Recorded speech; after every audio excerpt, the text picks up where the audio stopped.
Veja no ICL Notícias, segunda edição. Sem choro nem vela. STF forma maioria para rejeitar recursos da defesa de Jair Bolsonaro e demais réus da trama golpista. Menos bombas, mais árvores. Presidente Lula critica gasto com armas e fala em apocalipse climático. Devemos decidir se o século XXI será lembrado como o século da catástrofe climática ou como o momento da reconstrução inteligente. Júlia Zanatta, na mira do Tribunal de Contas. Deputada bolsonarista enviou R$800 mil em emendas para clube de tiro de um amigo de Santa Catarina. O ICL Notícias, segunda edição, está no ar.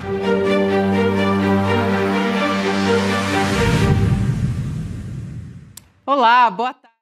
Seja bem-vindo, seja bem-vinda. O ICL Notícias, segunda edição, está começando. Estamos ao vivaço nos nossos canais, no Instituto Conhecimento Liberta, Eduardo Moreira, também no canal da Voz Trabalhadora, no YouTube. Boa tarde para você que nos ouve pela Web Rádio São João, em Quixadá, no Ceará, ou então na Rádio Cultural, na região da cidade de Torres, no Rio Grande do Sul. Boa tarde para todo mundo que nos ouve desse dia 7 de novembro de 2025. Sextou por aqui no ICL Notícias e a nossa formação de sexta-feira está completa. Boa tarde para você, Juliano Medeiros, Chico Sá. Boa tarde. Finalmente ela, uma tal de sexta-feira. Que veio com um gostinho de sexta-feira mesmo. É, uma cara de sexta, tudo certo.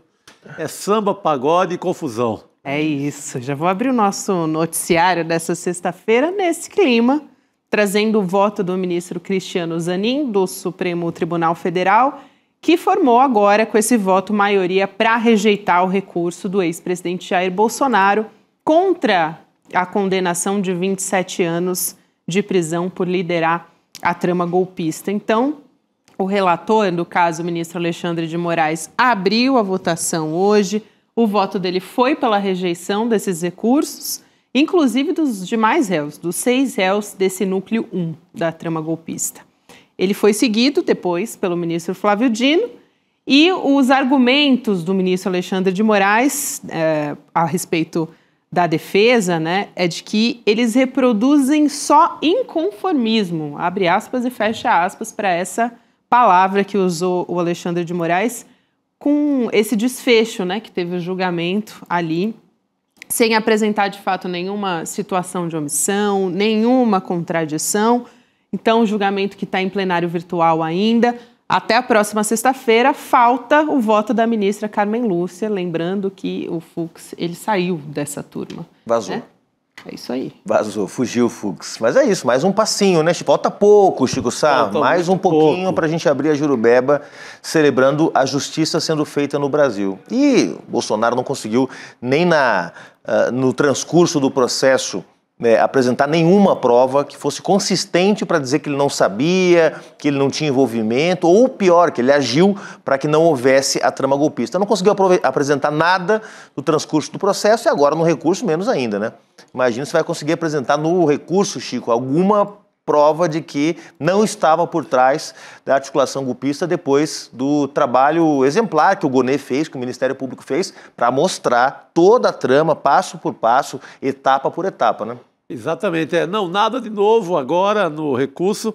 E eu acho que houve um vacilo muito grande em termos de pensamento jurídico. Daria para ele diminuir o prejuízo, tentar diminuir a pena, tentar melhores condições, se não tivesse partido para o desespero e para o ataque. Ele jogou no ataque o tempo inteiro. Ele manda o filho para os Estados Unidos para castigar o Supremo, para castigar o Alexandre de Moraes, para tentar uma última salvação. Isso só foi piorando. Ele chegou... Assim, ele fez o pior caminho de quem já... para quem já ia ser mesmo condenado. Todo mundo sabia que iria ser condenado porque as provas são muito contundentes. Em vez de fazer um caminho de quem quer aliviar a pena, bom comportamento, cumprimento de tudo que a justiça pede, bons argumentos. Não, esse confronto tornou a papuda inevitável. Aliás, falando em papuda, a gente teve e trouxe aqui notícia essa semana do governo lá do Distrito Federal, junto com a Secretaria de Administração Penitenciária, pedindo informações médicas do Bolsonaro para ver se ele tem mesmo condições de cumprir a pena na papuda. Pelo menos o início da pena, eventualmente, se a defesa dele quiser pedir algum recurso posteriormente, mas fato é que está com toda... Assim, está se armando o terreno para que o Bolsonaro vá para a papuda, né, Chico? Isso é muito importante. Eu acho que pelo menos umas 2, 3 noites ele dorme lá. Aí vai inventar um espetáculo qualquer, né, e vai conseguir o que o Collor conseguiu. Porque está aí, é uma decisão muito recente, vai servir como modelo, né, para o Jair Bolsonaro, porque ele construiu uma espécie de via crucis pública nos últimos meses. Sempre indo para o hospital, mostrando a barriga, mostrando os pontos, cheio ali de fios. Ele construiu essa imagem de quem não vai ficar na papuda. Mas pelo menos dar um bom dia por lá ele vai. Pelo um banho de sol talvez ele consiga. Uma fonte ligada à defesa do Bolsonaro comentou numa reportagem de hoje, não estou lembrando agora qual é a fonte, de que Bolsonaro é considerado pela própria defesa frágil de saúde, frágil de postura, e que, por conta disso, vai passar, como você disse, algum período na papuda, e depois possivelmente vai ser concedida a ele a prisão domiciliar. Agora, chama atenção a diferença de postura, né, em relação a tudo que o presidente Lula passou. Né? Quer dizer, acusações sem provas, bens que foram imputados a ele e que nunca foi comprovado, nenhum recurso encontrado em contas do presidente Lula, nenhuma conversa comprometedora, seja do presidente, seja dos seus assessores mais próximos, e ele enfrentou Sérgio Moro com altivez, né? Naquele depoimento clássico onde ele fala: você vai ser julgado pelo que você está fazendo comigo, porque eu vou provar a minha inocência, porque eu não troco a minha liberdade, a minha dignidade pela minha liberdade, né? É o avesso do que o Bolsonaro está fazendo, né? Quer dizer, é uma vitimização constante com a saúde, é uma vitimização constante até a prisão domiciliar em eventos públicos, chora em culto, chora em reunião, lamenta não poder dar uma entrevista, mostra a tornozeleira. É uma sequência, né, que mostra o sujeito fraco, frágil, né, e sem dignidade para enfrentar o que está enfrentando. Né? Essa reportagem que você citou, Juliano, saiu na Mônica Bergamo, que conversou ali com a defesa. É isso. Dizendo que o Bolsonaro não ia aguentar muito tempo na papuda, usou até, além da palavra frágil, dizendo que ele ia ter um piripaque logo nas primeiras semanas e... ao Alexandre de Moraes não restaria outra alternativa senão autorizar a prisão domiciliar. Foi essa matéria que saiu lá na Mônica. Uma jornalista que vai atrás da fonte, que vai atrás da origem da notícia. Eu tô aqui só de olho sempre. Né? Muito bem. Sempre assim. Aliás, aproveitar para mandar um abraço para a galera da Unicamp ontem. Leandro Demor e eu estivemos lá no Festival de Ideias. O carinho da galera da Unicamp com o ICL. Mandaram beijos a vocês. Maravilha, nosso abraço. E ao Chico, porque foi do ladinho da Faculdade de Jornalismo. Então, muita gente foi lá conversar com a gente. Pô, que bacana. Mandou um abraço para todos vocês. Muito bom. Nosso abraço a todos também. E, bom, com essa notícia, então, o que nos resta... Agora há pouco o Rodrigo Viana estava no Urgente, mostrou aquela imagem que tem Bolsonaro em casa e muitos jornalistas fizeram a foto. Aí a gente... Tem a imagem dele dentro de casa, mas tem uma foto que mostra a grade, né, da casa do Bolsonaro. Eu acho que é a foto da Gabriela Biló, né? Isso, Que é outra craque aí na fotografia. Sempre craque do fotojornalismo. Consegue fazer da confusão de Brasília uma crônica ali, né, do que está acontecendo, como ninguém. Ele disse que seria um aperitivo, Rodrigo Viana, do que pode acontecer muito em breve. Tem cara. Agora, o mais maluco, assim, que o rastro de coisas que o Bolsonaro deixou, né, para a gente não ter piedade nenhuma nessa hora, é absurdo, né? É o cara que dizia imbrochável, é o cara que desejava papuda para todo mundo, era o cara que assim, era a favor do castigo máximo para qualquer adversário político. Ele não deixa nenhum sinal de que a gente possa ter a piedade mínima. Não deixa, ele é o imbrochável, é o espírito, como o corpo de atleta, em plena pandemia, enquanto os outros morriam, ele dizia que ele era o forte o suficiente para enfrentar, sem vacina, a Covid-19. Então, em momento algum, ele teve 10% de humanismo que fizesse com que agora a população estivesse ao lado dele. O contrário, aquela arrogância, eu sou superior, eu sou forte, imbrochável, etc. Pô, agora em frente. É isso. Isso é muito importante que você traz, Chico, porque tem, desde sempre, um discurso muito ligado à virilidade, né? Total, o tempo inteiro. Bolsonaro e desses filhos dele. E toda vez que se fala em prisão, o que se mostra é o contrário, né? Não, o Bolsonaro teve que ir às pressas para o hospital quando saiu a decisão da condenação, ele foi às pressas para o hospital, foi fazer exames, os advogados dizendo que a condição de saúde é muito frágil por conta das cirurgias, mas o que ele demonstra sempre, agora também não está falando porque não pode, por decisão da justiça, porque... Exatamente, não, toda uma imagem construída em cima da macheza, testosterona, não é assim, como o machão, etc., agora ele vai buscar outra imagem, que é o homem frágil, doente, sem condição de enfrentar cadeia, e vai na cola do amigo dele, Fernando Collor de Mello, e vai conseguir. Porque o Collor ali o quadro clínico do Collor, que o Collor apresentou como justificativa, é muito menor, assim, de menor gravidade do que o Bolsonaro tem. Então, eu acho que não tem como não conseguir, mas... Uma condição de prisão humanitária. Exatamente. Coisa que ele não deseja para ninguém, né? Que ele, imagina, há 2 anos atrás, 4, que seja, falar de uma prisão humanitária para o Bolsonaro. Ele ia dizer que era coisa de maricas, como ele disse na pandemia. Né? Ele ia dizer que isso que é coisa da esquerda, que não aguenta o tranco. Agora, meu senhor, tá aí.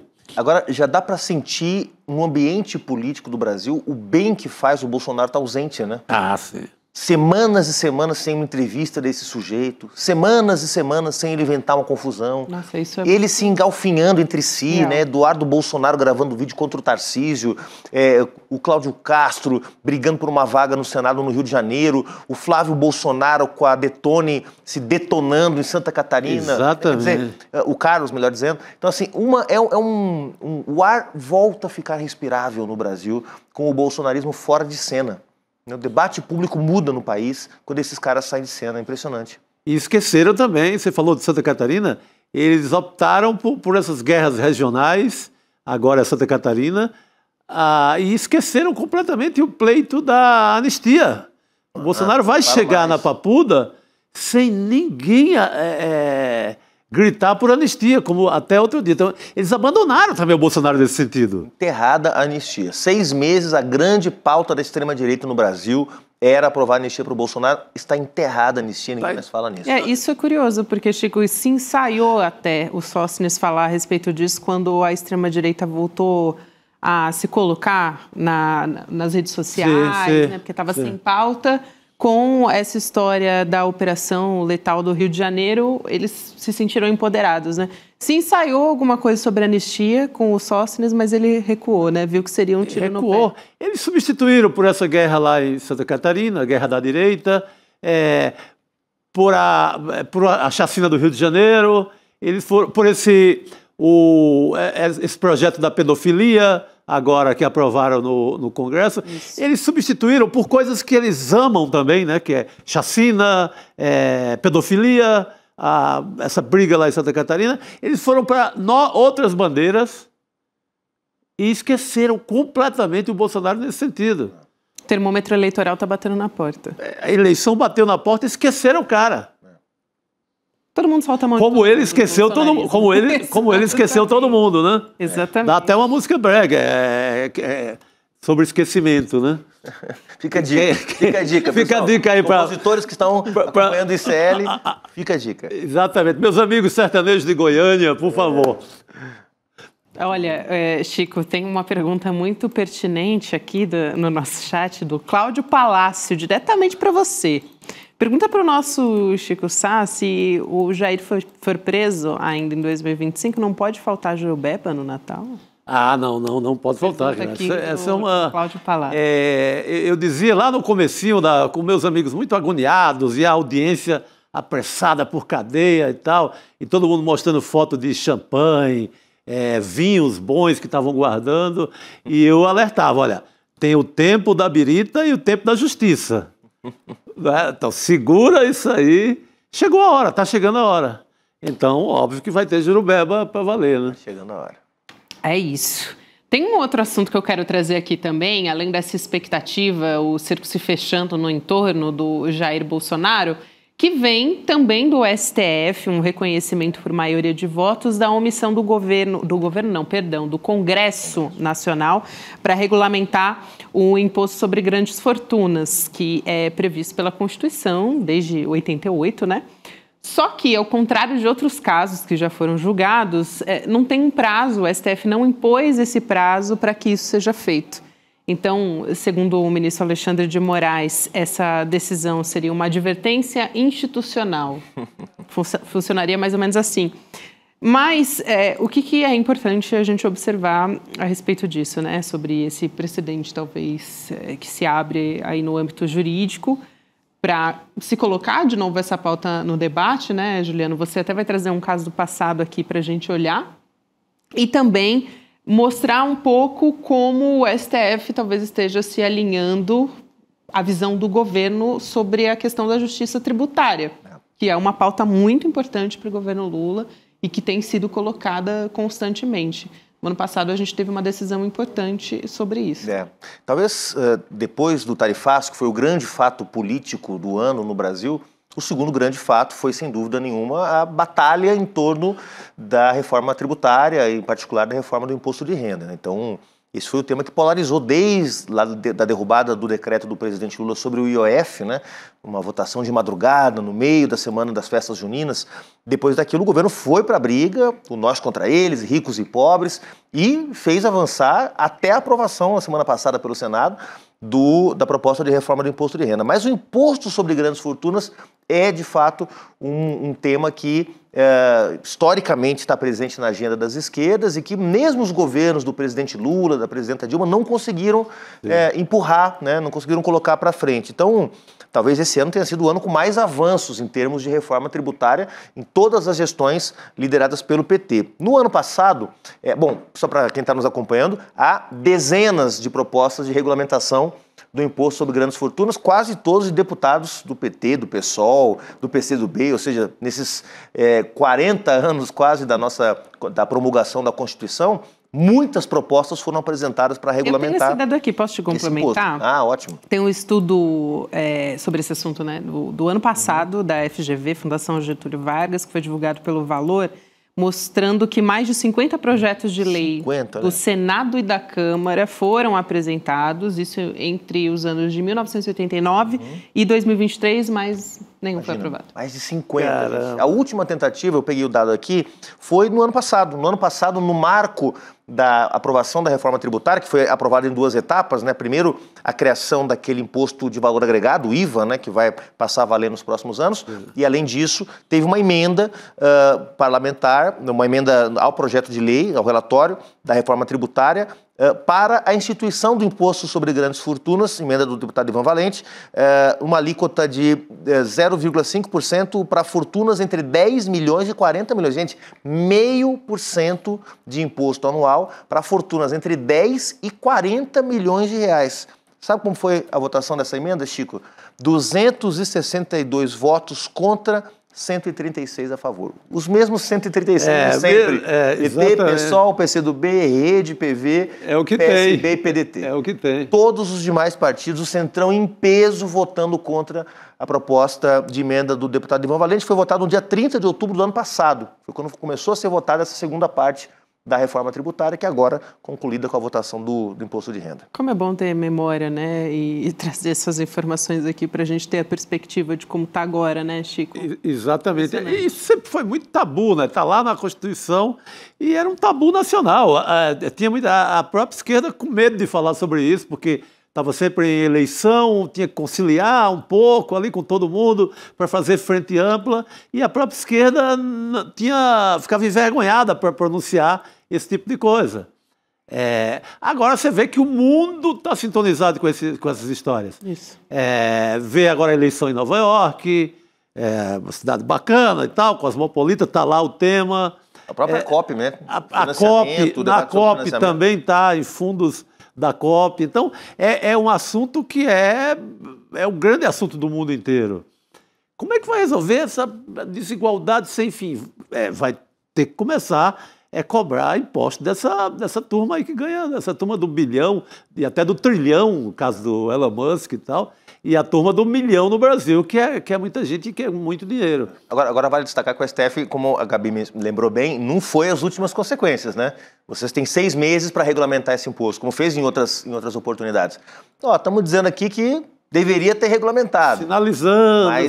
Mas não obrigou. Teve um outro episódio recente, Gabi, Chico, nossa audiência, que foi... tinha que refazer uma conta para distribuir as vagas de deputados pelos estados. Isso quem tem que fazer é a Câmara dos Deputados. A Câmara falou, se vocês não, e o STF falou, se vocês não fizerem até dia tal, nós vamos fazer. Então, olha só até onde chegou, né? Se vocês não legislarem, nós vamos legislar, ou vai ficar tudo como está. Acabou que vai ficar tudo como está. A distribuição de vagas de deputados federais para cada estado fica como está para o ano que vem. Mas chegou a esse ponto de colocar prazo para votar regulamentação na Câmara, leis na Câmara. Dessa vez o STF foi bem mais comedido. E está bastante sincronizado também com a aprovação da isenção para quem ganha até R$5.000 por mês lá no Senado, né? A gente já teve a aprovação dessa semana, muito pronunciamento do próprio ministro da Fazenda, Fernando Haddad, todo o governo, né, na verdade, sobre como isso é uma medida, um passo importante no sentido da justiça tributária mesmo. E eu acho que a gente vai ficar nisso, não avança mais do que isso nessa legislatura.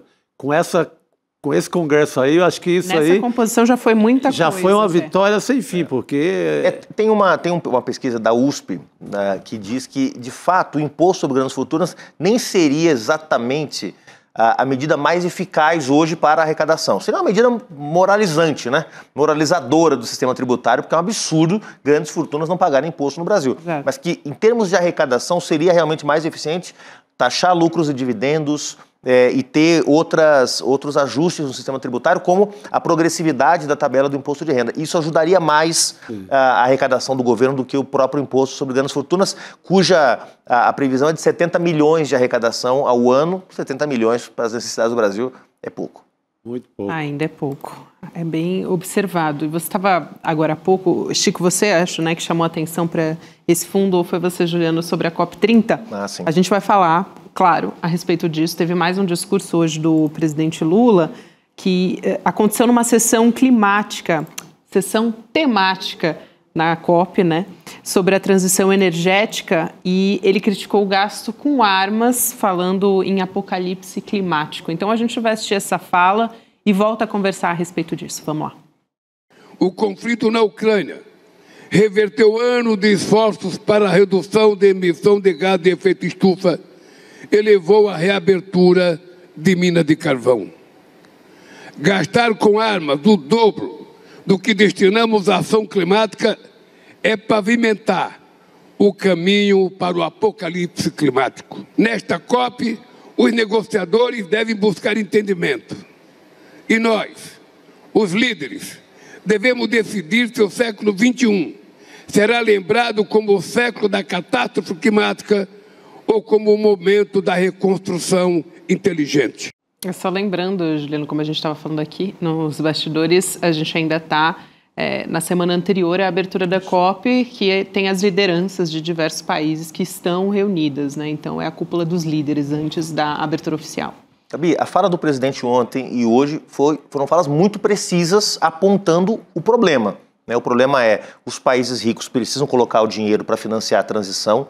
Se fala em 1,3 trilhão de dólares, é muito dinheiro. Na COP do Azerbaijão se sinalizou com 400 bilhões, um terço disso. Então falta muita grana para poder financiar a transição, e financiar a transição significa financiar sobretudo os países pobres, que precisam se desenvolver, mas por um caminho diferente daquele que os países ricos se desenvolveram, queimando muito petróleo, queimando muito carvão, poluindo e promovendo o caos climático que a gente está vivendo.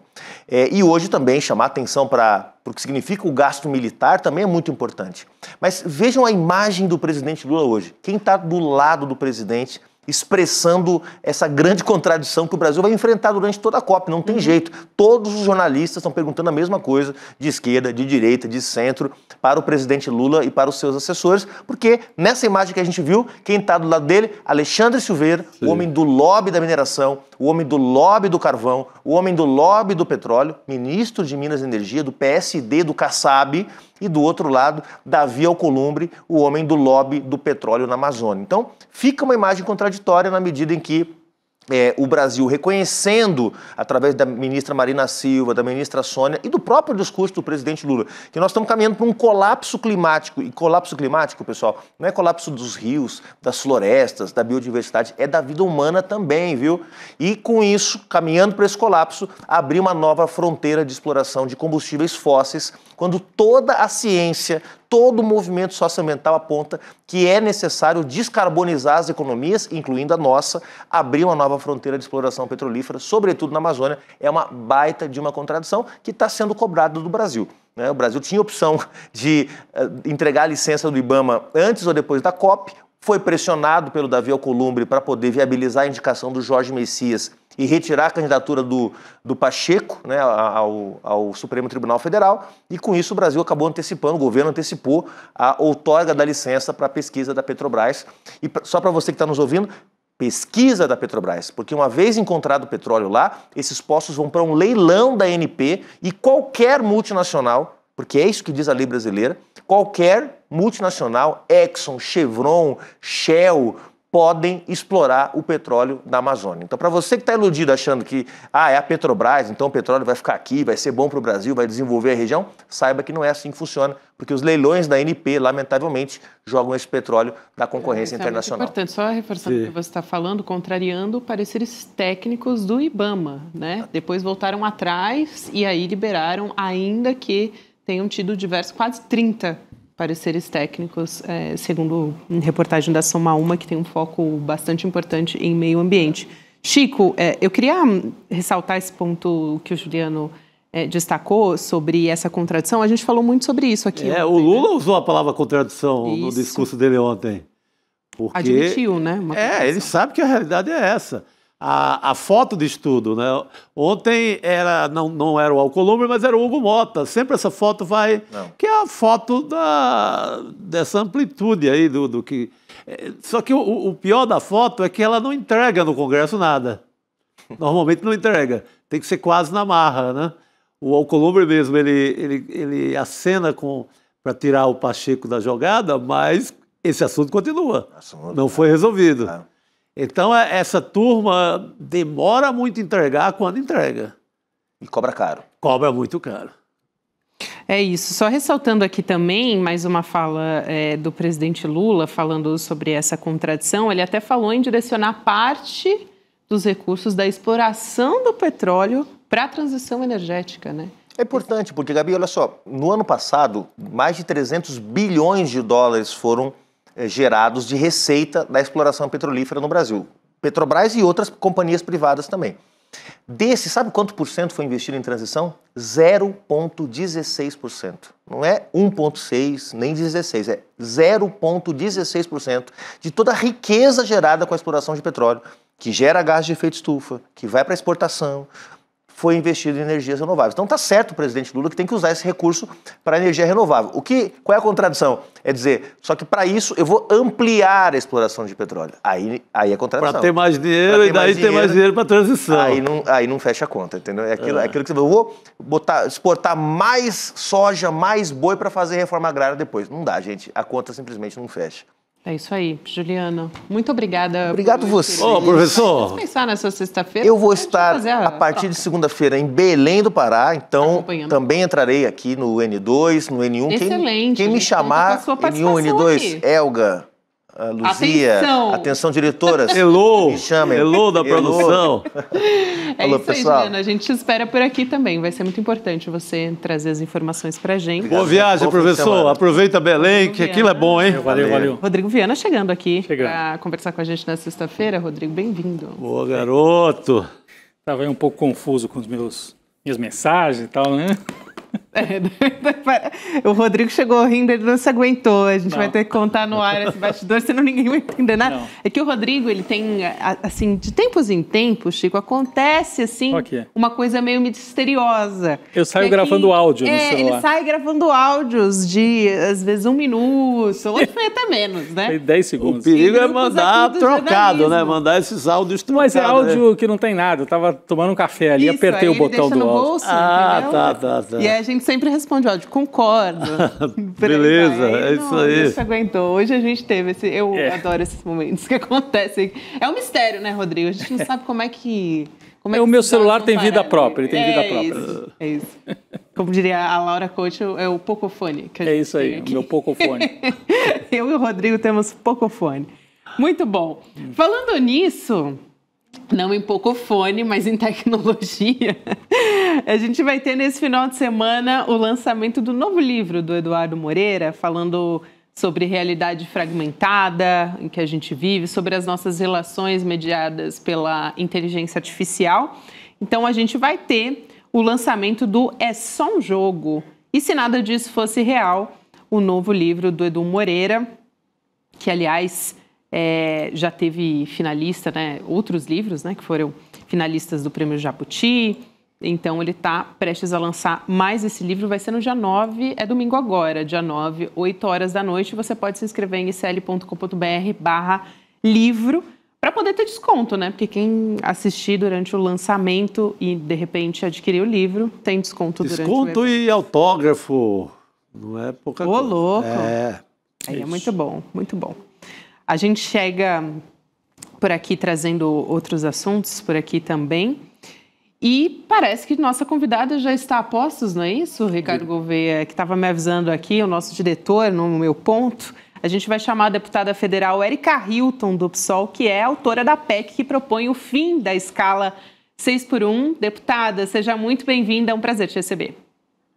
Obrigada, um prazer meu estar aqui conversando com vocês e debatendo temas tão relevantes e importantes ao nosso país. Obrigada pelo convite. Importantíssimo, deputada. Sempre antes de grandes avanços, como esse seria um deles, né? Direitos de trabalhadores, por exemplo, 13º salário, licença maternidade, sempre na imprensa pipocavam aquelas manchetes. Vai quebrar, né? As empresas, sim. o lobby, enfim, no O Congresso. 13º tem uma manchete do jornal O Globo, assim, que vai acabar o mundo. Foi nessa que eu pensei. Não vai ter mais Brasil se aprovarem o 13º. O 13º está aí, foi aprovado, conquista dos democratas, conquista da esquerda, e no Brasil não quebrou. Muito pelo Os contrário. empresários também, aliás, parlamentares ligados ao empresariado na Constituinte de 88 também davam entrevistas falando: não tem como as mulheres terem direito a uma licença maternidade tão longa, porque as empresas vão quebrar, não tem como. Eu queria te ouvir um pouco sobre isso, porque sempre a gente tem, né, antes de grandes avanços de direitos, no caso, direitos trabalhistas, a gente sempre tem esse tipo de movimentação, né? E a gente está na iminência da tramitação da PEC também, da jornada 6x1, levando em conta todo esse histórico que a gente tem aqui no Brasil, deputado. Bom, você citava coisas mais recentes, mas eu gosto de voltar antes ainda. Na abolição da escravidão, os argumentos também eram o mesmo.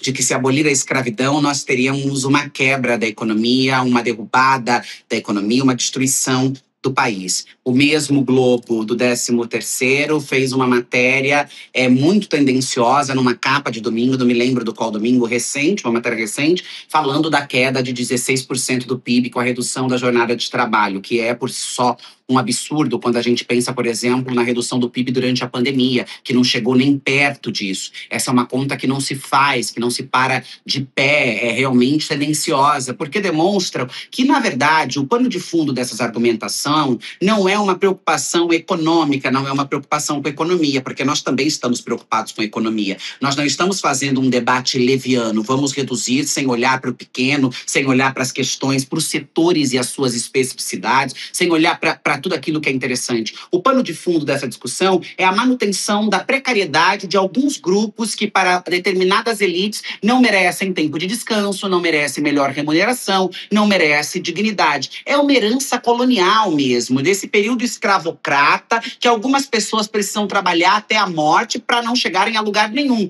Porque dizem, trabalhe até a morte porque o trabalho traz dignidade, trabalhe até a morte porque se você não tem nada é porque você... E nós vemos pessoas que trabalham desde muito novas e numa condição de não conseguirem romper com uma determinada mazela, pobreza, desigualdade estrutural que está para além do trabalhar ou não trabalhar. Então, quando a gente escuta esses argumentos mais uma vez, que não tiveram sequer preocupação de sofisticar, você usar o mesmo argumento que você usou na abolição da escravidão agora, em 2025, demonstra a indecência, porque você nem buscou adaptar, modernizar, buscar um outro mecanismo para criar pânico. É uma busca incansável por aprisionar nas...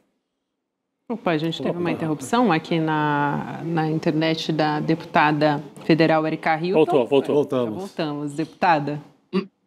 Para concluir, é um mecanismo, uma maneira de você manter aprisionada pessoas que são consideradas como indignas de terem justiça, qualidade de vida, capacitação profissional e uma série de outros direitos. Eu achei excelente esse retorno aí para a abolição da escravidão, trazido, né, esse retorno que a deputada traz para a gente, porque é bem a cara dos liberais, ou dos ditos liberais brasileiros, né, que alguns diziam que outras coisas, entre outras coisas, abolir a escravidão é você atacar o direito à propriedade, imagine só. Então o direito à propriedade estava antes até do que o direito das pessoas terem a sua vida como pessoas livres, né? Mas eu queria perguntar então para a deputada, a gente já sabe que esse terrorismo midiático sempre aparece nessas horas, a Gabi trouxe isso aqui logo no começo. Como é que andam as conversas, né? Porque a gente sabe que o Congresso brasileiro tem 300 votos aí no centrão, uns 100 votos da extrema-direita. Como é que está essa negociação para trazer um pedaço, pelo menos, dessa turma para a civilização, vamos dizer assim, para a civilização no campo do trabalho, das relações de trabalho e civilização para que as pessoas tenham um direito a lazer, tenham direito a ter pelo menos 2 dias, que antigamente se falava a semana inglesa, né? 5 dias de trabalho, 2 dias de descanso. E os ingleses lutaram muito, porque lá na época da Revolução Industrial trabalhava-se 12 horas, 14 por dia, levando as crianças para dentro da fábrica. Então, como é que está a conversa com os parlamentares mais conservadores para avançar nesse sentido e aprovar esta sua proposta, deputada? Trazer o Congresso brasileiro, em especial a Câmara dos Deputados, para a civilização, eu acho que é a nossa grande batalha. Não só para a civilização do ponto de vista do mundo do trabalho, da dignidade da classe trabalhadora de ter tempo de descanso, tempo com a sua família, tempo de frequentar suas religiões, porque tudo isso é roubado quando a gente fala de escala 6x1. Mas a gente tem assistido um congresso que é o congresso da PEC da bandidagem, o congresso que é o congresso favorável a que estupradores sejam pais, que crianças sejam mães vítimas de um estupro. Então nós estamos falando de um congresso completamente antagônico ao processo de civilização. Um congresso que não se comporta de uma maneira a defender interesses e pautas de interesse do povo brasileiro, mas em fazer um cercadinho para se autoproteger num corporativismo absurdo e para acenar para uma determinada área ou outra que acham esses Frankenstein, esses espantalhos, algo muito legal. Então, faço esse preâmbulo para mostrar a dificuldade de chamar o Congresso brasileiro, a Câmara dos Deputados em especial, para uma civilização. Do outro lado, a pauta da 6x1, ela tem um mecanismo importante que eu acho que se assemelha a um mecanismo, não, claro, dadas as devidas proporções, mas se assemelha ao mecanismo do que foi o imposto de renda. Ela pressiona contra a parede aqueles que dizem defender família, aqueles que dizem lutar e batalhar pelo povo. Então ela cria um sentimento ali um tanto quanto de constrangimento para que as pessoas abertamente sejam contrárias contrárias a essa proposta. Nós tivemos um número de assinaturas superior ao necessário para protocolar a pauta muito rápido, contando com assinaturas de deputados do Centrão, que demonstra a nossa capacidade de articular essa pauta. O que eu tenho feito agora é uma via sacra pela a esplanada e conversado com os ministérios. Estive na semana passada com o ministro Haddad, a ministra Simone Tebet, a própria ministra Gleice, que eu tenho falado muito, porque eu tenho buscado do governo, para além de dados e encaminhamentos, para que a gente deixe a proposta redonda, parada de pé e pronta para ser levada ao plenário da Câmara dos Deputados, também o apoio institucional, para que o governo possa nos auxiliar nas articulação com essas bancadas mais conservadoras. E isso tem dado alguns bons resultados. O governo entrou mais dentro da discussão da proposta e tem ajudado a conversar. Nós ainda talvez não tenhamos os 318 votos necessários, mas pela minha avaliação e pelas minhas contas recentes, estamos muito perto de conseguir com alguma ala significativa do centro na Câmara dos Deputados. Perfeito. Chico. Deputada, essa é uma pauta muito popular, né? Você pega qualquer pesquisa, você vê um estouro de números de pessoas favoráveis. Porque você pega a realidade, pega funcionários, por exemplo, das redes de farmácias, sim, que trabalham feitos miseráveis, assim, talvez quem mais trabalha no Brasil hoje, rede de farmácia, uma exploração danada, esse povo todo é a favor. Lojas, trabalhadores nos shopping center, nos mercados populares do Brasil inteiro, é muito popular. Você acha que a eleição pode ajudar a correr essa pauta no Congresso e ela ser favorecida por esse vento aí da eleição do próximo ano? Acho muito, porque essa é uma pauta importante, inclusive para o próprio governo, né? O governo acaba de entregar a isenção do imposto de renda para aqueles que ganham até R$5.000 e agora tem uma pauta quicando no debate público. Tem uma pauta que está quicando na sociedade brasileira e com um anseio muito grande. Não tem aonde eu vá, nos 4 cantos do país. E eu estou fazendo seminários, porque eu estou presidindo a subcomissão do fim da escala 6x1 na Comissão do Trabalho, e eu tenho ido com a subcomissão aos estados no Brasil. E não há um estado que eu tenha passado que as pessoas não me abordem. Nas ruas, no aeroporto, em todos os lugares. Porque gostam do meu trabalho, gostam de mim, mas porque também querem saber, deputada, quando é que nós vamos dar fim a isso? E eu acho que a eleição, ela vai trazer uma pressão e um encaminhamento positivo e importante para que a gente caminhe. Eu tinha uma expectativa de que nós pudéssemos começar a debater esse texto ainda em 2025, mas tendo em vista aqueles ajustes que são essenciais e necessários, e entendendo cada vez mais que essa é uma pauta fundamental do período eleitoral, eu percebo que 2026 vai ser o momento de nós começarmos a fazer essa discussão, porque as eleições vão nos ajudar a empurrar esse debate para frente. Muito bom.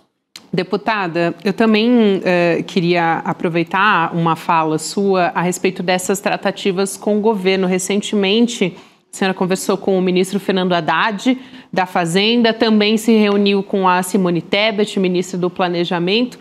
Como que tem sido essas conversas? Houve alguma contribuição, alguma sugestão em relação à PEC, como ela está colocada, para além também dessas tratativas no Congresso, né, para tentar auxiliar a uma composição que se chegue a uma aprovação?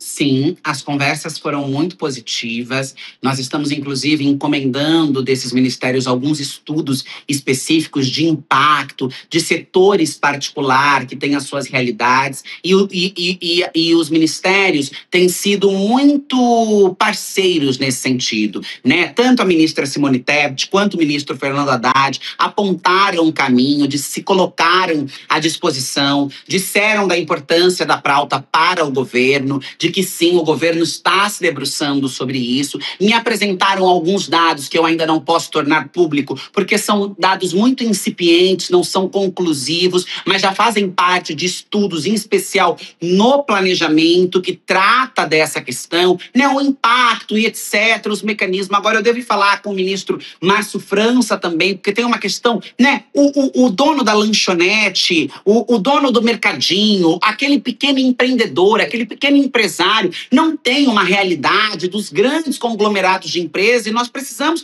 aglutinar, nós precisamos acomodar, né, isso no nosso texto, na nossa proposta. E para isso é muito importante que o governo nos auxilie, que o governo nos aponte o caminho, nos mostre a viabilidade e as possibilidades. E nessas conversas, algumas coisas já foram apresentadas e uma disposição muito grande do governo em nos ajudar a organizar todas as demandas para que o texto fique redondo para ser votado. Ô, Gabi, eu tinha uma dúvida no próximo tema aqui na nossa pauta com a deputada. Acho que eu já vou adiantar esse tema aqui, se você me permite, né? Porque eu perguntei anteriormente, deputada, como é que estava para trazer uma parte do Centrão para a civilização. Sim. Mas tem um pedaço ali que não quer saber disso, que quer até piorar a situação em relação ao que nós temos hoje. A gente tem visto na Argentina, por exemplo, isso lá, né? O Milei tem falado de subir a jornada de trabalho de 8 para 12 horas. 12 horas. Dizendo que o ideal é a liberdade, né? Acho que ele não conhece a história das lutas para você impor algum limite para a exploração dos trabalhadores. Ou conhece, né? Conhece sim. Bom, mas a oposição apresentou uma contraproposta ao fim da escala 6x1, que é a chamada PEC da liberdade de jornada. Como é que faz isso? Isso tem apelo entre os deputados, e o Chico lembrou aqui, né? Estamos na véspera de um ano eleitoral. Entre liberdade para explorar quantas horas for, ou um limite na 6x1, como é que fica esse jogo, né? Tem chance deles conseguirem avançar com esse projeto que parece descabido no momento em que o país está precisando reduzir e não aumentar a jornada dos trabalhadores? Eu acho que essa é mais uma graça, é mais um espantalho que a extrema-direita tenta tirar da cartola para transformar em alguma pauta. Não teve tração, ganhou no dia em que foi protocolada uma ou outra manchete. Na Câmara não se fala sobre isso, pelo menos com os deputados que eu converso, não estou falando de deputados de esquerda, estou falando de deputados de uma maneira geral. Não há uma tração, né? Não há uma prioridade. Agora, claro, é uma pauta, é uma proposta que é perigosa, porque ela se fantaseia de preocupação com aquilo que nós estamos debatendo, dando ao setor, que é o lobby anti-pauta, enfim, da escala 6x1, alguma saída para que se busque, olha, então nós vamos entregar aquilo que está no anseio da sociedade, mas de uma maneira manipulada, de uma maneira descaracterizada, de uma maneira realmente fora daquilo que se espera. Então nós temos acompanhado com preocupação, temos sim olhado com atenção, na verdade atenção sem muita preocupação num primeiro momento, temos olhado com atenção, mas não me parece que esse espantalho usado pela extrema-direita para confundir o debate do fim da escala 6x1, para criar, inclusive, uma saída ao setor empresarial que é ao fim da escala 6x1. Porque há um setor. Nós estamos lutando contra forças muito poderosas. Há um lobby gigantesco na Câmara. De um lado, eu pego os deputados para abordar, para dizer da importância, do quanto é constrangedor, do quanto que deputado da família precisa entender que o trabalhador tem que ter direito com a família, mas do outro lado, aqueles que financiam campanhas, aqueles que fazem o jogo, também estão vindo por aqui dizendo para nós, tá, a gente não quer. E essa proposta, ela tenta flertar com esta ala. Mas não me parece ter ganhado tração ainda. A gente sabe como é a política. O que está embaixo hoje, fica em cima amanhã, né? Então nós estamos olhando com atenção, porque o jogo pode virar a qualquer momento e nós precisamos estar com todo o nosso esquadrão preparado, argumentativo, enfim, tudo aquilo que nós pudermos usar para contrapor essa que é, na minha opinião, um espantalho da confusão e de jogar para debaixo do tapete, que é importante, e criar uma fantasia, uma ficção. O que eles são muito bons em fazer. Na pauta da segurança pública, por exemplo, agora, fizeram um espantalho do terrorismo, como se fosse resolver a questão da criminalidade. Na 6x1, estão fazendo a mesma coisa. Pegam algo, vendem como uma solução, mas que no pano de fundo é só para continuar encobertando e ajudando os seus coleguinhas. É isso mesmo, deputada. É um prazer te receber aqui, um excelente trabalho por aí.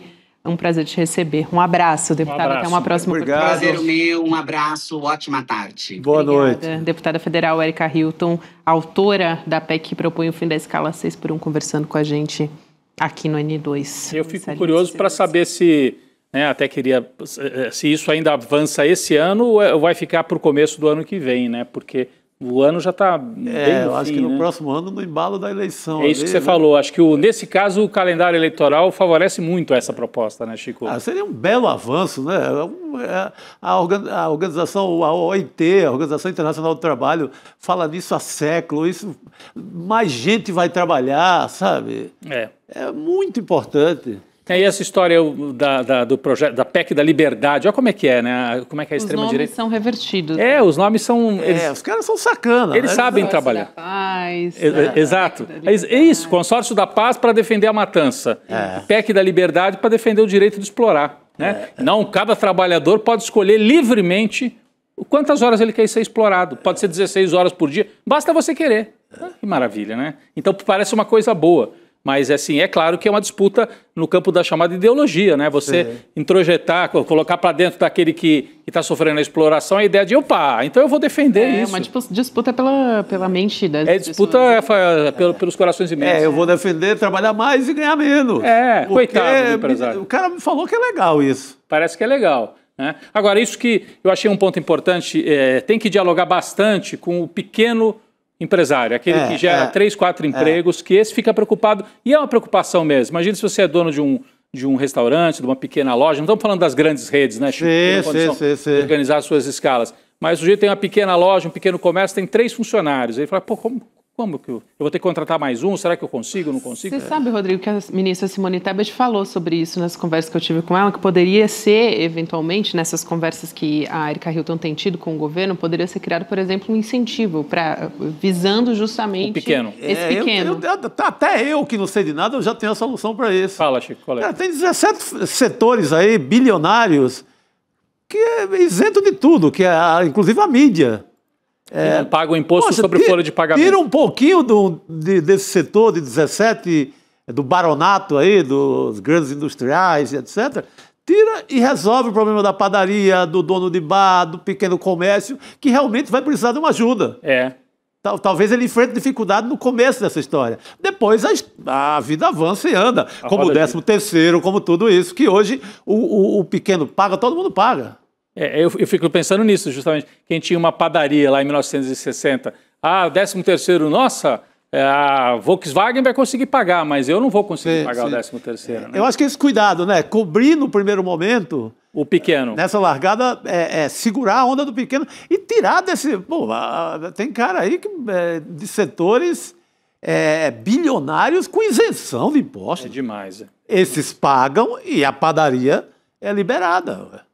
E é importante esclarecer esses pontos, Chico e Rodrigo também, porque no ano que vem a gente vai estar num ano eleitoral, e pensando em quem tem um interesse pela promoção dos direitos do trabalhador, né? Então, quer dizer, está conversando com um governo que tem a intenção justamente de promulgar essa medida, de ajustar conforme, tem que ter subsídios no início para que esse empresário não quebre, né? Esse pequeno empresário não quebre.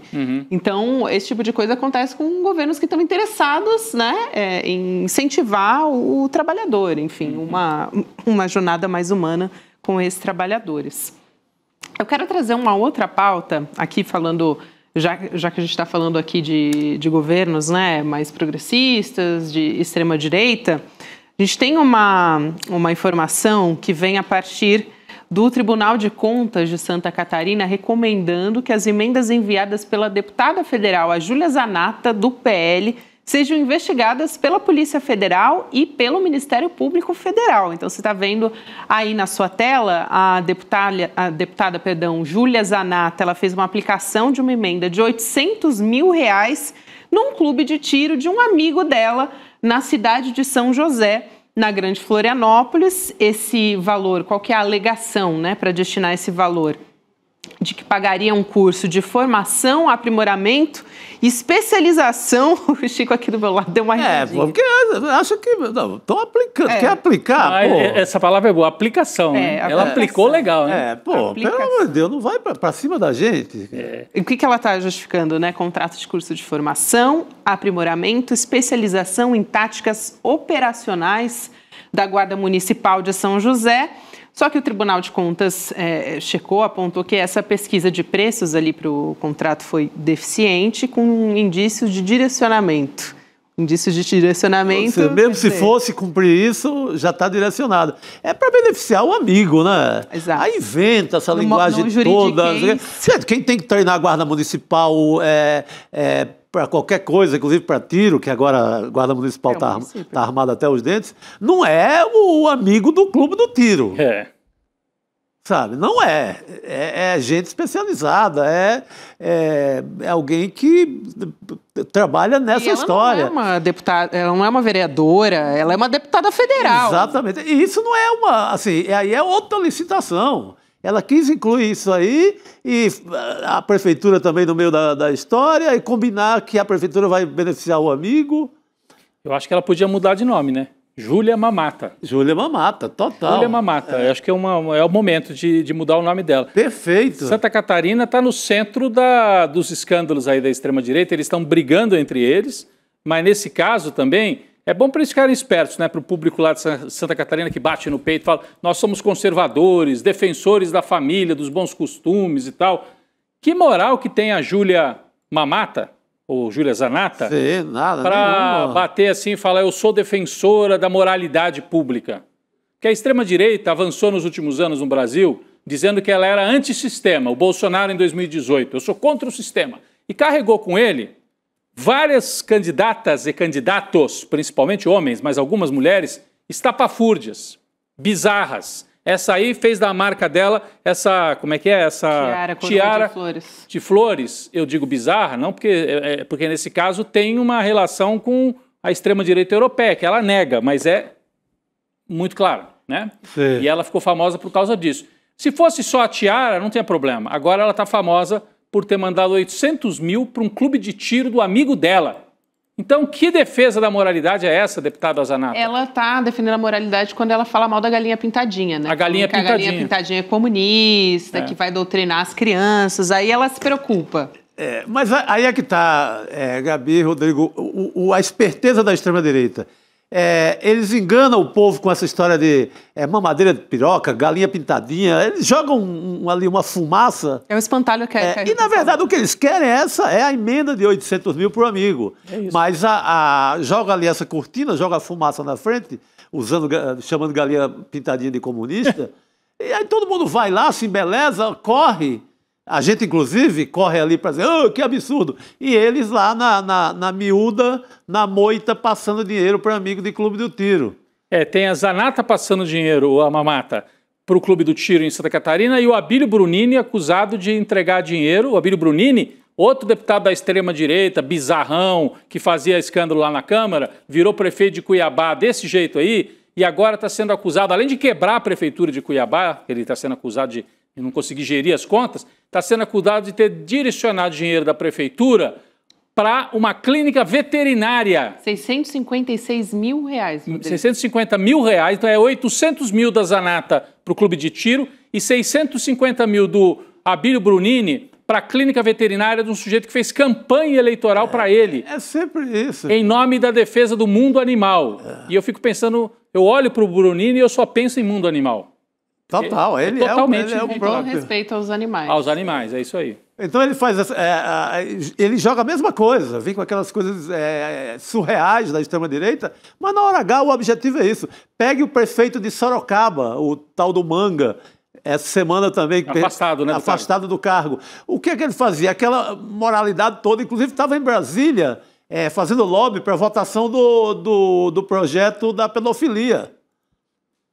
Enquanto isso, um amigo dele lá, pastor em Sorocaba, com caixas e caixas de dinheiro. Então, é sempre uma enganação. Joga ali a enganação, a gente cai e fica falando: pô, que absurdo, esses caras são malucos. Maluco nada, nem um rasga dinheiro. Estratégia, né? Método, Chico. E na hora H eles querem a grana. É isso aí que faz o prefeito Manga de Sorocaba. Manga, Brunini e Zanata. Que trio, hein? Que trio. Em 3 dias, denúncias contra os 3 de corrupção, de 3 que se elegeram falando em renovação da política. E sempre foi assim no Brasil, né? Desde a época lá do Carlos Lacerda, vamos combater a corrupção contra o trabalhismo. Contra o trabalhismo. Né? Não, e no caso do 13º que o Chico lembrou, a UDN falava de moralismo que era para defender a família e a moral, enquanto isso queria vetar o 13º que os trabalhistas, o João Goulart, Getúlio, da turma do Vargas, tentava aprovar. Passaram-se 50, 60 anos e estamos no mesmo lugar. Não pode escala 6x1, mas pode mandar dinheiro para o amigo da Zanata. O Collor com aquela... Conhecido como caçador de marajás. Mesma coisa. Mesma coisa. Só para não deixar de informar aqui, que a gente teve em nota a Prefeitura de São José informando que todo o processo seguiu rigorosamente os trâmites legais, a legislação vigente, e a nossa reportagem procurou a deputada Júlia Zanata também, que não respondeu. Então, aqui está dado também o outro lado da Júlia Zanata. Também agora, já que a gente está falando aqui sobre notícias importantes dessa semana, gente, Revista Liberta está no ar, hein? Opa! Nossa revista eletrônica do ICL, edição número 9, está no ar. Matéria de capa é sobre a bancada evangélica. Essa é a discussão da semana. Aqui tem artigos exclusivos da Ava Santiago, o Ed René Kivitz e Home Bank, aí a nossa capa Evangélicos e a Política, para você entender melhor esse cenário, enfim, como isso tem afetado as decisões políticas do país. Até houve recentemente um racha ali em uma parte da bancada evangélica, né? A gente teve o Othony de Paula, depois daquela operação sangrenta no Rio de Janeiro, ele se colocando ali como... falando em defesa de 4 vítimas, né, que foram mortos, que eram da igreja dele. Sim. Dizendo, nunca tiveram participação no crime organizado, no tráfico, enfim, e num discurso muito emocionado, teve um racha a partir dessa fala do Othony de Paula, também na bancada da Bíblia.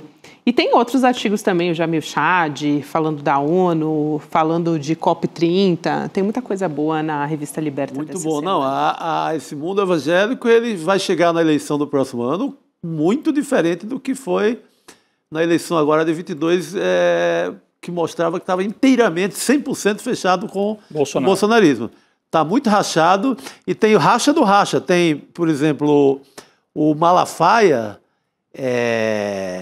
tudo leva a crer que está sendo traído pelo Jair Bolsonaro, que teria trocado de pastor nos últimos dias.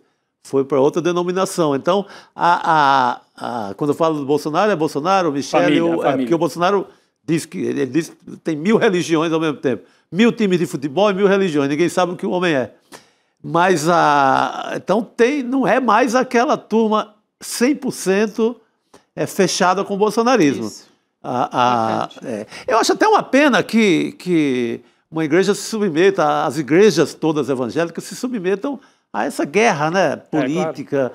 Se eu fosse lá um fiel, eu queria ir lá orar e ir para casa. Ir para casa, e não ficar ali sendo puxado, um lado o Bolsonaro puxa, outro lado outro puxa, pelo amor de Deus. Né? Mas é importante esses dados que você traz aqui, Chico. A gente segue aqui, só para lembrar você que para fazer a sua assinatura, você vai em revistaliberta.com.br, você acessa e faz a sua assinatura, e se for aluno ou aluna do ICL, tem desconto especial também na sua assinatura. Vamos seguir agora para a conversa com o professor Castro Rocha nessa sexta-feira. Opa! Sexta-feira é dia de conversar com o professor Castro Rocha. Professor, bem-vindo, boa noite. Boa noite. Boa noite, Gavi, boa noite, Chico, boa noite, Rodrigo. Professor, agora há pouco a gente falava dessa operação sangrenta da Polícia do Rio de Janeiro. A gente tem uma carta de 5 ex-ministros da Justiça, assinada essa carta por eles, uma carta aberta para o presidente Lula com críticas a essa operação. Documento que foi assinado, atenção nos nomes aqui, gente, Nelson Jobim, Miguel Reale Júnior, Aloísio Nunes e José Carlos Dias. Eles ocuparam um cargo no governo Fernando Henrique, né, no governo FHC, e o Tarso Genro, que foi ministro de Lula. Estou falando aqui de pessoas que não são de esquerda, né? Com exceção do Tarso Genro, né? Com exceção do Tarso Genro, estou falando aqui no governo FHC de pessoas que não são de esquerda. Sim.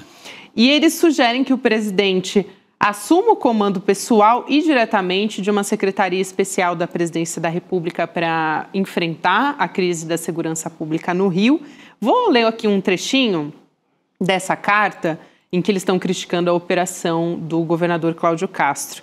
Então, abre aspas, mal preparada e mal explicada foi realizada uma operação de guerra colocando as estruturas da Polícia do Estado do Rio de Janeiro em confronto com a totalidade da população ali residente e não somente com os grupos faccionados, fecha aspas. Tem um outro trecho aqui, professor, que eu vou ler antes de te passar a palavra aqui, falando de extermínio. Eles dizem o seguinte: o fato de ter antecedente criminal não expressa, num Estado democrático de direito, licença para a eliminação sumária de quem quer que seja. Então, é uma carta bastante contundente, muito firme, falando de extermínio cometido por essa operação do Cláudio Castro, né? Isso, e Gabi, vocês já destacaram o ponto fundamental desta carta.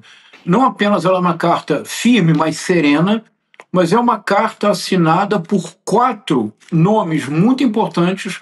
O ex-ministro Nelson Jobim foi um influentíssimo ministro da Defesa, entre outros cargos importantes que ocupou como ministro do Supremo Tribunal Federal, mas são nomes que não são historicamente identificados com o presidente Lula e muito menos com o PT, com a exceção, como disse o Rodrigo, do Tarso Genro.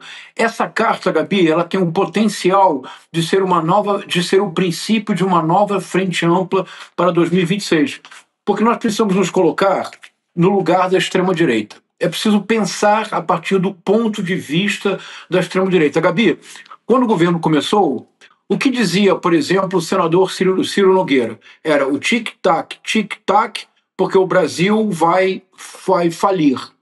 E a extrema-direita, o primeiro discurso da extrema-direita é que, do ponto de vista econômico, o governo Lula seria uma debacle. Foi o primeiro discurso da extrema-direita.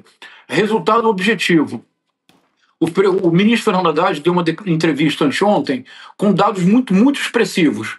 O presidente Lula entregará, muito provavelmente, a menor taxa quadrienal de inflação. Os 4 anos do presidente Lula provavelmente serão os 4 anos de menor taxa média de inflação da série histórica dos últimos 20 anos.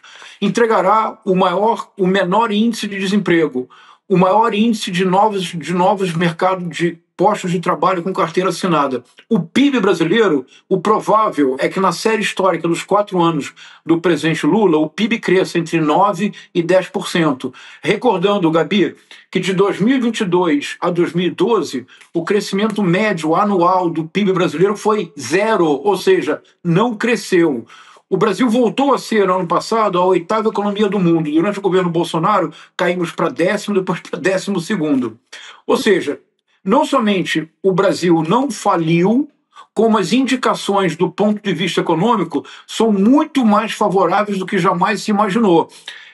No enfrentamento do que seria uma grave crise econômica, os 50% do tarifaço do Donald Trump, o governo reagiu de imediato, disponibilizou para exportadores prejudicados 40 bilhões de reais e ativamente ampliou os mercados para os produtos brasileiros. A soja que os americanos não compram, a China está adquirindo, e assim sempre. Ou seja, se a extrema-direita apostou no fracasso econômico, não é mais possível fazê-lo.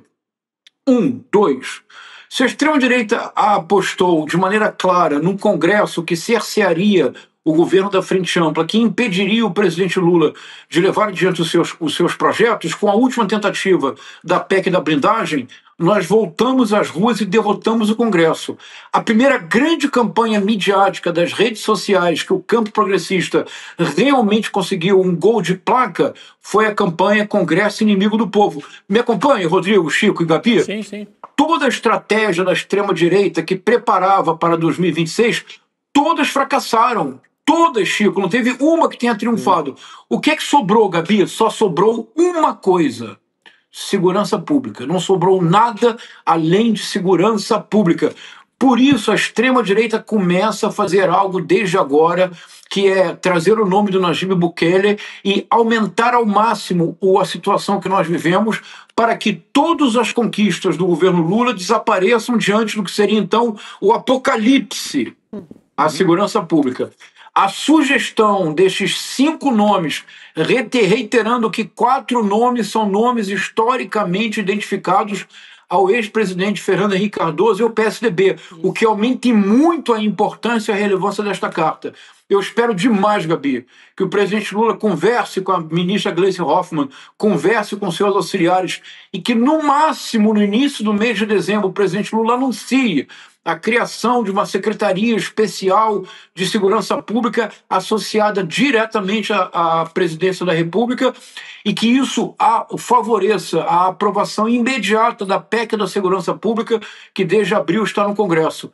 Porque se o governo do presidente Lula der indicações claras de que reconhece a gravidade do problema da segurança pública, o que sobrará para a extrema-direita, Gabi? Essa carta tem uma enorme importância. Nós estamos falando dessa carta e, ao mesmo tempo, quer dizer, o Bolsonaro está às portas da cadeia.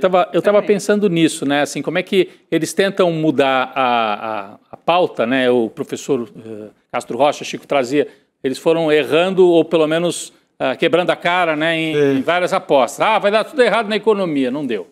Nós somos os antissistema, não dá mais para falar que são antissistema porque está aí escancarado. Nós somos contra a corrupção, está aí a corrupção. E o Bolsonaro preso. Todo aquele discurso que eles falavam, organização criminosa, PT, Lula condenado. Agora o condenado é o Bolsonaro. Ele vai ter foto entrando no sistema prisional. Então, como é que fica isso, né, Chico? Acho que é um momento...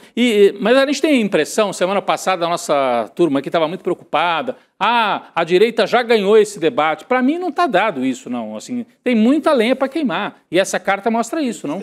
Teve uma reação, né? Não tem ainda, como o professor deseja, a criação de uma Secretaria de Segurança Pública, mas tem uma reação via Polícia Federal. Tem um plano do Ministério da Justiça que vai servir um pouco como laboratório de projeto de segurança do governo no Nordeste, a partir do Rio Grande do Norte, de combate a facções e tal. Tá sendo posto em prática a partir de agora. Então, o governo se mexeu, porque é o único tema que falta ter governo forte e bom.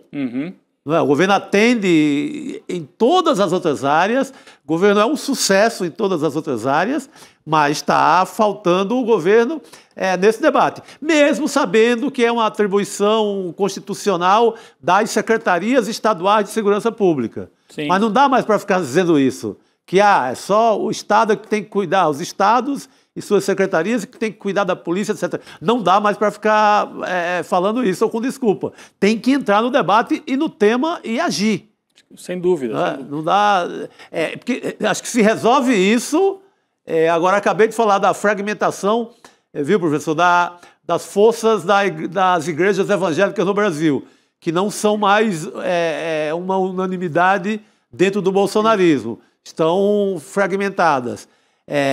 Então, que é mais um ponto positivo para... Isso pensando em eleição. E se você resolve, ou se você entra de uma forma muito forte e vigorosa no debate da segurança pública, você vai fechando o jogo para o próximo ano. Sem dúvida. Excelente. E você quer ver uma coisa importante, Chico e Gabi? Teve uma pesquisa que eu acho que talvez nós tenhamos nos impressionado demais pelo aspecto equivocado. É em pesquisa que deu ao governador Cláudio Castro uma aprovação inédita e uma aprovação à ação do governo do Estado. Eu proporia, Gabi, uma reflexão. Proporia a seguinte reflexão. Ele até anunciou umas operações, né, professor? Desculpa te interromper, só para acrescentar, ele disse que vai fazer mais operações e acho que muito por conta dessa pesquisa, né? Sim. Isso, exatamente, Gabi. E é curioso porque na minha participação no N1, na quarta-feira eu disse o seguinte, vai acontecer uma competição macabra entre os governadores do Consórcio da Paz. Eles farão várias operações, um tentando matar mais do que o outro. Gabi, hoje o governador Cláudio Castro disse que haverá outras operações em outros estados. É um horror. Veja, eu proponho o seguinte, Gabi, nessa pesquisa existe um lado que cria uma esperança para nós da esquerda democrática. Sabe qual é? Eu proponho que, na verdade, a população não está apoiando o político Cláudio Castro, embora é óbvio que ele é favorecido pela operação. O que a população de fato está apoiando é a ação política do governo do Estado. É o fato concreto de que passa a existir Estado onde não havia Estado algum. Em outras palavras, o que a população está dizendo é que a população quer mais e não menos Estado. A população quer mais a presença do Estado, mas não apenas com tiro, não apenas com mega operações, com educação, com escola, com saúde. Se isso fizer sentido, Gabi, Então, o Consórcio da Paz não tem nada que celebrar com essas pesquisas, porque, no fundo, o Consórcio da Paz é neoliberal e o que eles querem é Estado mínimo. O governo do presidente Lula precisa deixar claro: nós também queremos combater o crime organizado, nós também queremos resgatar o território dominado pela milícia e pelo narcotráfico, que não é aceitável, mas nós queremos Estado e não Estado mínimo. Essa pesquisa traz uma esperança que nem sempre nós reconhecemos. Eu acho que esse olhar que o professor traz aqui é muito importante para a gente ter um discernimento, né, do que foi colocado nessa pesquisa, e acho que realmente esse olhar que o professor traz não é o recorte que tem sido colocado, estampado muitas manchetes e até que impulsionou ali o Cláudio Castro, Rodrigo. Não, além da Polícia Federal agir Brasil afora, o Chico citou o Rio Grande do Norte, tem também a possibilidade de investigações das facções no Rio de Janeiro e da milícia, especialmente no Rio de Janeiro, baterem no próprio governador. É claro que a Polícia Civil do Rio não vai fazer essa investigação, mas a Polícia Federal pode chegar lá. Claro. E tem aí um zum de que está caminhando nesse sentido. Por isso que o Cláudio Castro faz bastante barulho, tentando salvar o pescoço, né? Tentando deixar mais caro para o lado do governo federal, eventualmente mostrar que ele é um sujeito ligado a criminosos, ou pelo menos leniente com esses criminosos. Vamos aguardar, mas eu acho que vem novidade até o começo do ano que vem sobre isso também, Gabi. É importante isso, Rodrigo. Eu queria trazer aqui, professor, seu olhar literário a respeito dessa conversa que a gente está tendo. Tem um paralelo hoje que a gente vai trazer, o professor Castro Rocha, né, que traz essa proposta entre o livro Sertões, do Euclides da Cunha, e também a música Diário de um Detento, dos Racionais, né? Todo mundo conhece aqui. Vamos começar lendo um trecho dos Sertões aqui, professor? Vamos lá, vou colocar, nossa equipe vai colocar aqui na tela. Então a gente começa. Hoje eu vou tentar um impossível. Eu vou tentar um impossível hoje, você me ajuda? Claro, eu vou tentar, professor. Vamos lá. Vivendo parasitariamente à beira do Atlântico dos princípios civilizadores elaborados na Europa e armados pela indústria alemã, tivemos na ação um papel singular de mercenários inconscientes. Além disso, mal unidos àqueles extraordinários patrícios pelo solo em parte desconhecido, deles de todo nos separa uma coordenada histórica, o tempo. Aquela campanha lembra um refluxo para o passado e foi, na significação integral da palavra, um crime. Denunciemo-lo. Professor, o primeiro trecho do livro Sertões. Vamos lá. O final, aquela campanha foi, na significação integral da palavra, um crime. Denunciemo-lo. Nós poderíamos utilizar pelo que aconteceu no dia 28 de outubro. Aquela mega operação do governador Cláudio Castro foi, na acepção integral da palavra, um crime que nós queremos denunciar. Gabi, de que trata essa passagem? Essa é uma passagem, uma das mais importantes de toda a cultura brasileira. 1902, o Euclides da Cunha publica Os Sertões, em que ele acerta contas com ele mesmo, Gabi, com seu passado.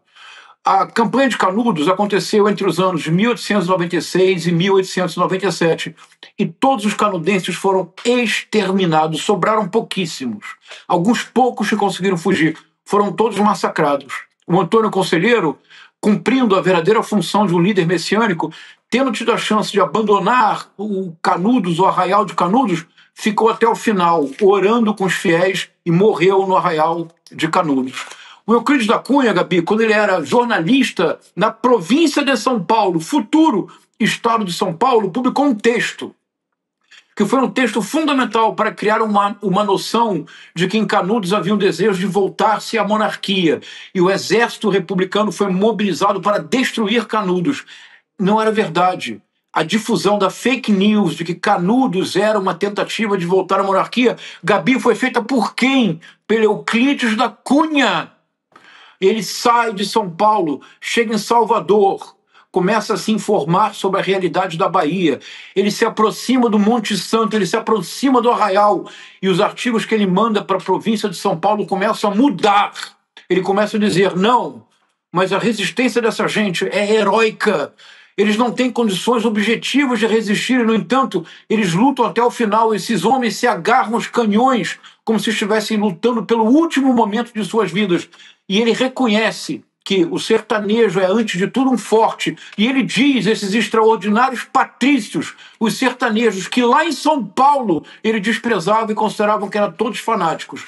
5 anos depois do final de Canudos, 1897, 5 anos depois, Gabi, ele volta e escreve e publica Os Sertões. E nos Sertões ele reconstrói completamente a sua percepção da história. E o livro, que todos conhecem, é composto por 3 partes: a terra, o homem, a luta. Na terra e no homem são relatos técnicos, minuciosos, difíceis de atravessar. Muitos não leem, Gabi, passam direto para a luta, que é o conflito em Canudos. Mas quando isso acontece, não se entende de fato o objetivo do Euclides. O que Euclides nos está dizendo, Gabi, é o seguinte: se a terra tivesse sido palmilhada, se a terra tivesse sido conhecida, se o homem tivesse sido contactado, se houvesse diálogo com esse homem do sertão, então o livro, Gabi, teria só 2 partes, porque a luta não teria acontecido. O ideal de Euclides da Cunha ao escrever Os Sertões era um alerta. Enquanto a terra não for conhecida, enquanto o homem não for contactado, enquanto não houver diálogo de verdade com o outro, sempre haverá uma luta. Lá foi para dizimar o arraial de Canudos. No dia 2 de outubro de 1992, foi algo próximo do que aconteceu no dia 28 de outubro. Vamos ao diário de um detento, Gabi? Vamos, professor. Aliás, obrigada, porque só o professor Castro Rocha mesmo para me proporcionar esses momentos. Tocou nessa questão da mudança do repórter Euclides da Cunha, que chega lá com a cabeça totalmente cheia das fake news que tinha ouvido, e ele vira o jogo dele mesmo e passa a defender a turma do conselheiro. Bonito, não é, Chico? Muito bonito. Ele foi pautado. Bonito isso, não é? Essa mudança. Foi pautado pela oligarquia paulista, né? Totalmente. Aquele bando de fanático, não sei o que, lá do Nordeste, aquele desprezo que costuma ter na metrópole de São Paulo com o resto do Brasil. É isso. É isso. Vou aqui trazer a leitura agora, o trecho que o professor escolheu de Diário de um Detento. Então a gente tem: sem padre, sem repórter, sem arma, sem socorro. Vai pegar HIV na boca do cachorro. Cadáveres no poço, no pátio interno. Adolf Hitler sorri no inferno. O Robocop do governo é frio, não sente pena, só ódio e ri como a hiena. Ratatatá, Fleury, sua gangue. Vão nadar numa piscina de sangue. Mas quem vai acreditar no meu depoimento, dia 3 de outubro, Diário de um Detento? Essa parte final, falando do Fleury, foi justamente num contexto do massacre do Carandiru, que muita gente fez a comparação com a operação letal do Rio de Janeiro, né, professor? Isso. Gabi, agora todas as pontas se atam de maneira dolorosa. Vocês se recordam qual foi o último dia em que o arraial de Canudos foi dizimado? Qual foi o último momento em que sobraram um homem e algumas crianças, e centenas de soldados, diz Euclides, como feras, a verdadeira barbárie, foram metralhados e mortos? Gabi, foi o dia 5 de outubro de 1897. No mesmo mês de outubro, no dia 2 de outubro de 1992, o governador, então Fleury, ordenou ao coronel da Polícia Militar de São Paulo, Biratã Guimarães, a invasão do complexo do Carandiru. 111 mortes no dia 2 de outubro. O Jocenir, que é esse poeta, o Jocenir era um dos detentos, Gabi, que sobreviveu. Por isso, no final, ele data 3 de outubro, Diário de um Detento. Ele contou a história na hora que a história aconteceu, no calor da hora. 111 pessoas mortas. Algo que nem sempre nós lembramos, Gabi, que é muito importante, Rodrigo e Chico. Os 111 detentos que foram mortos dentro de uma penitenciária é a fronteira que se apaga entre civilização e barbárie. Porque uma vez que alguém está preso, independentemente do crime que cometeu, pelo qual está cumprindo a sua pena, esta pessoa está sob a responsabilidade do Estado. Exato. Assim como quando uma pessoa é presa, detida pela polícia, a partir daquele momento, independentemente do crime que cometeu, esta pessoa está sob a responsabilidade e, portanto, proteção do Estado. Matar 111 pessoas dentro de uma penitenciária é apagar a fronteira entre civilização e barbárie. Canudos, 5 de outubro de 1897. o massacre do Carandiru, 2 de outubro de 1992. Nós jamais esqueceremos, Gabi, porque há um Euclides da Cunha, há um Jocenir, há os Racionais MCs e a voz alto-falante do Mano Brown. 28 de outubro de 2025, o número é maior que o do Carandiru. E todas aquelas pessoas que teoricamente justificaram a mega operação é porque havia, Gabi, mandados de prisão. Mas uma vez que existe um mandado de prisão, o Estado tem a obrigação, Chico, de prender. A partir do momento em que o mandado de prisão é expedido, aquela pessoa presa está sob a responsabilidade do Estado.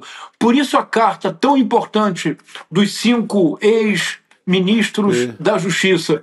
Porque uma vez que o mandado é expedido, isto não é licença para matar, isto é o dever de prender.